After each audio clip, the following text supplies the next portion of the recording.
Querido irmão, querida irmã, a partir de agora você acompanha a reflexão do Evangelho deste domingo. Reze com fé e compartilhe com amor, paz e bem. Olá, sou Frei Moacir Casagrande, diretamente do convento Nossa Senhora de Fátima, aqui em Brasília.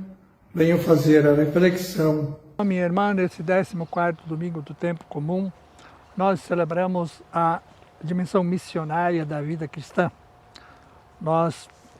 Jesus envia 72 discípulos para a missão, segundo o evangelista Lucas.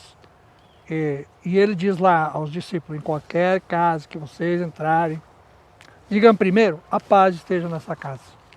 De fato, essa é a meta, esse é o presente, essa é a graça que vocês vão ter que levar.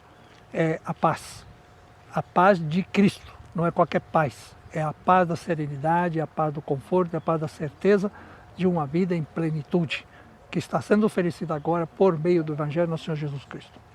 Na primeira leitura do profeta Isaías, aqui no final, último capítulo desse profeta Isaías, ele diz: alegrai-vos com Jerusalém e exultai, vós todos que a amais. Chegou a hora da grande alegria, porque é a hora da volta dos exilados e há uma mudança nos acontecimentos da história. O povo que foi levado para o exílio da Babilônia volta, e volta dando a volta por cima, volta sem nenhuma dívida, nenhum resto de coisas que não foram resolvidas. E por isso não é por direito desse povo, mas isso é por misericórdia de Deus, por graça, porque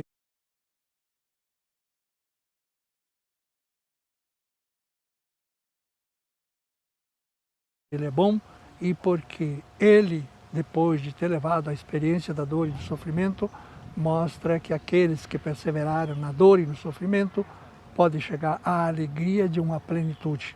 Então, os problemas fazem parte da nossa vida, eles não devem nos derrubar. Nós precisamos ter uma confiança, uma esperança que transcende a isso. E isso nós encontramos na leitura da carta de Paulo aos Gálatas, quando ele fala da sua experiência pessoal de evangelizador, que sofreu muito, prisões, apedrejamento, chicotada, acusações, muitas, nada disso derrubou Paulo. Paulo que do cavalo diz lá que derrubou foi a sua cegueira diante da revelação de nosso Senhor Jesus Cristo. Agora é outra dimensão, é outra condição. Então, a fidelidade leva, ele diz assim, eu trago em mim, no meu corpo, as marcas do sofrimento de Cristo, as marcas da cruz de Cristo estão em mim. E isto é uma alegria, isto é uma glória. Sofrer com Cristo e por Cristo em favor da causa de Cristo. Esse é o ponto central da dimensão do missionário, da missão, da minha missão. Do que Ele espera de mim, o que Ele oferece para que eu possa chegar na condição de oferecer a toda a humanidade, a toda a criação. O evangelista Lucas, no capítulo 10, nos mostra que 12 não foi suficiente para a missão de Jesus. Então, Ele vai aumentar, vai multiplicar, vamos ter 72. O livro dos Números já diz que no trabalho de Moisés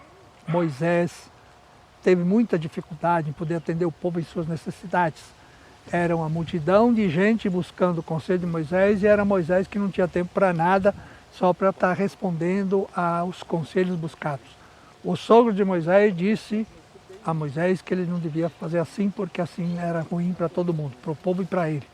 Então devia multiplicar, aproveitar os dons, os pequenos dons que outros tivessem para poder participar da missão de coordenar, orientar esse povo a caminho da terra prometida.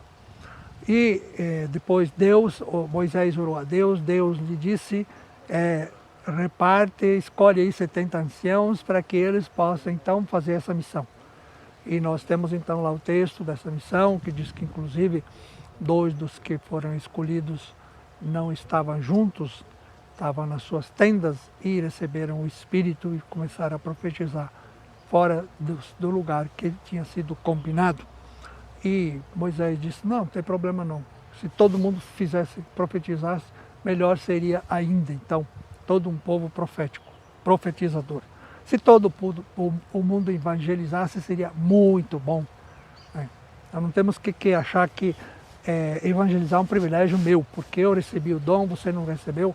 Não, evangelizar cada um na dimensão que conseguiu alcançar e sentir a graça de Deus, tem o dever de partilhar para com os outros, de oferecer, não impor, porque nem Jesus impõe nada a ninguém. Oferece. Oferece e se oferece para que essa oferta seja robusta, para que a preciosidade leve à eternidade. Esse é o ponto que nós precisamos estar atentos, inclusive na nossa missão, assim como a de Jesus, a minha também, no alcance que eu tenho. Não sou Jesus, mas estou com Jesus. E isso faz uma grande diferença.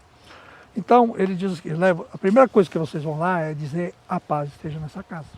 Se tiver gente de paz, a paz fica. Se não tiver gente de paz, a paz segue você.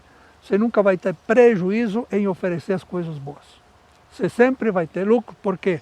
Porque o bem não fica grudado no chão ou petrificado. O bem circula. O que é bom prevalece e se oferece sempre.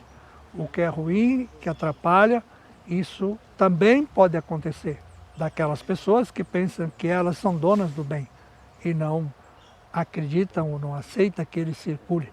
E começa a dizer, como um juiz: fulano merece, outro não merece, para esse sim, para esse não.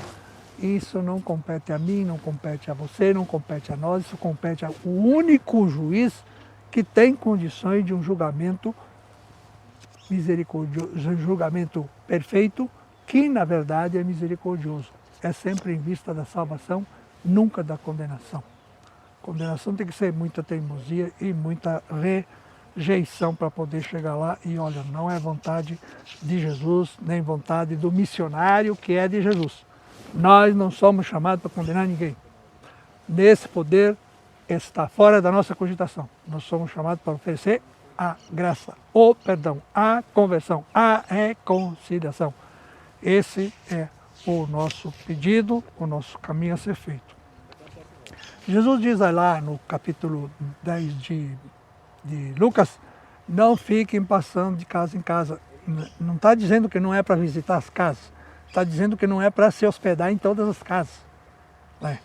Muito claro, você chegou num lugar, o pessoal acolheu você, você fica ali.